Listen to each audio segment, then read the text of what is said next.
Jadi ada sunnah untuk pendidikan keluarga. Nanti kalau kita mau bikin kurikulum itu, setiap orang tua itu mesti mengarahkan anak yang dititipkan oleh Allah, diarahkan kehidupannya mau pola seperti apa, mau dibentuk bagaimana. Misal, itu sejak dalam kandungan ketika ibu mulai mengandung, itu harus sudah punya rencana, Bu.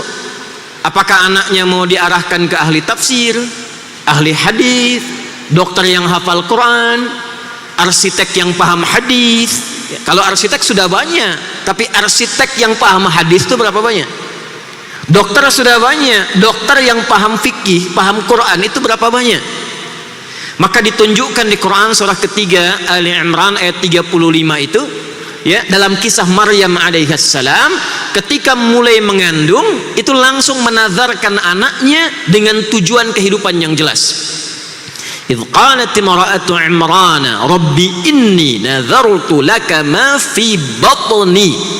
Sejak dalam kandungan, ya Allah, aku bernazar untuk mendidik, mengarahkan anak yang sedang aku kandung ini. Jadi nanti di Islam itu ada pendidikan untuk anak pra kandungan, saat dikandung, masa kelahiran, masa tumbang tumbuh kembang, masa remaja, masa dewasa, sampai pernikahan. Lengkap semua. Nah, sunnah nanti, sunnah tentang kandungan ini minimal diisi dengan doa, diteruskan muncullah kemudian tuntunan umum di Al-Quran surah ke-7 Al-A'raf di ayat ke-189. Minimal sudah ada doa. فَلَمَّا تَغَشَّاهَا حَمَلَتْ حَمْلًا خَفِيفًا فَمَرَّتْ بِهِ فَلَمَّا أَثْقَلَتْ دَعَوَا اللَّهَ رَبَّهُمَا لَئِنْ آتَيْتَنَا صَالِحًا لَنَكُونَنَّ مِنَ الشَّاكِرِينَ. Minimal dalam kandungan itu kita sudah arahkan dengan doa, ya Allah, mohon minimal jadikan anak saya anak yang soleh. Tidak cukup dengan bapaknya namanya Pak Solihin.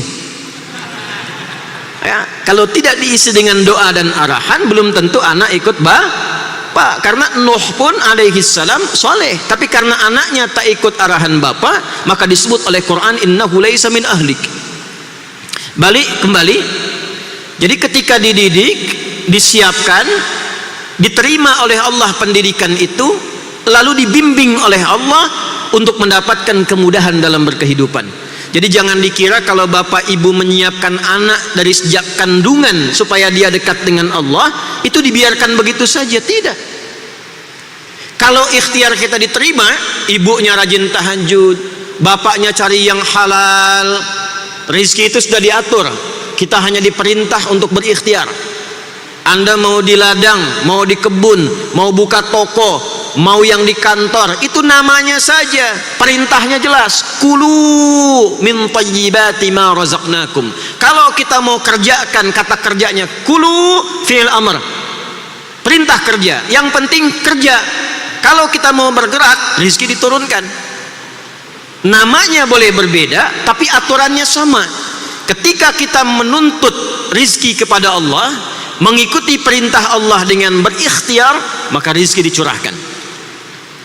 Bapak cari yang benar, cari yang halal, ibu tingkatkan ibadah, diterima oleh Allah. Perhatikan jawabannya, Ali Imran ayat 37-nya, fataqabbalaha rabbuha biqabulin hasanin wa ambataha nabatan hasana.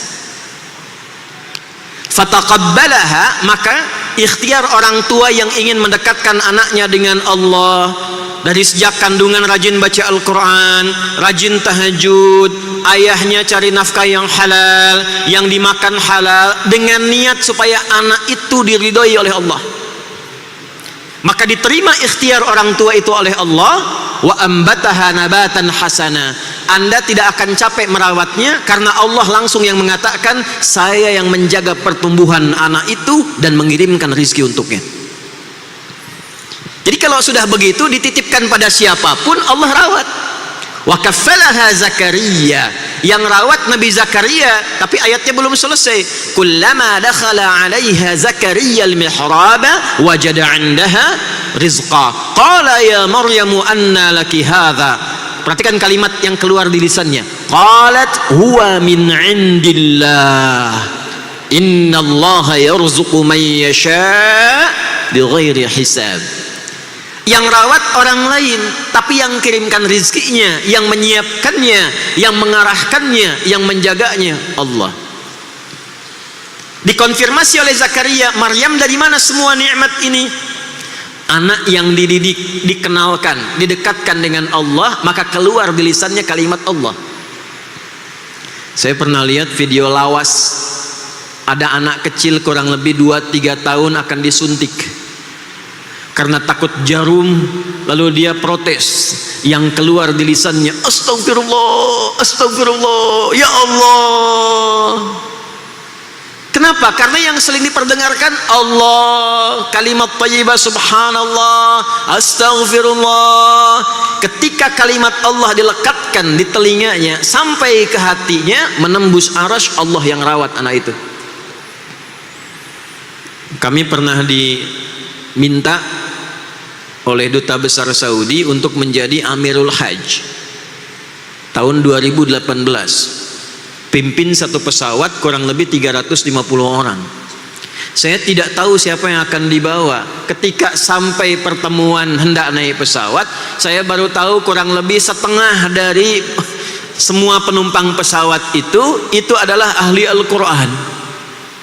Yang hafal Quran anak-anak, usia ada yang 4 tahun, yang 5 tahun, yang 7 tahun.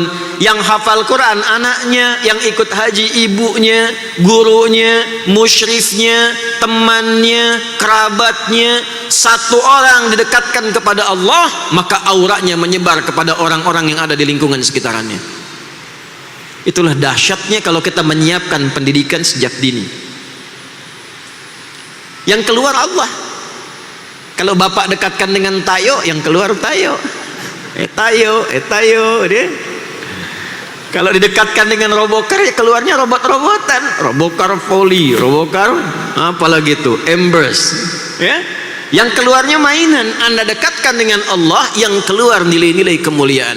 Itulah sunnah yang berlaku dalam Al-Quran, diterapkanlah oleh Abbas bin Abdul Muttalib radhiyallahu ta'ala anhu.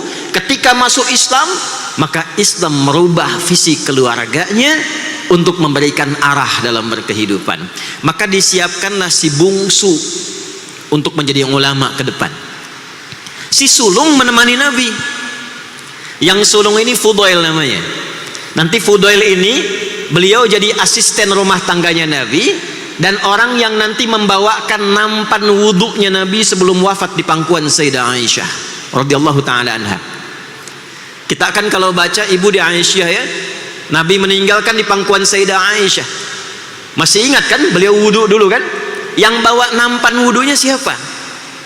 Itulah Fudail, anak sulungnya dari Abbas. Jadi jelas Pak, anak pertama ini, anak kedua ini, yang bungsu ini. Kalau kita arahkan demikian, hidup rumah tangga itu lebih jelas dan terarah.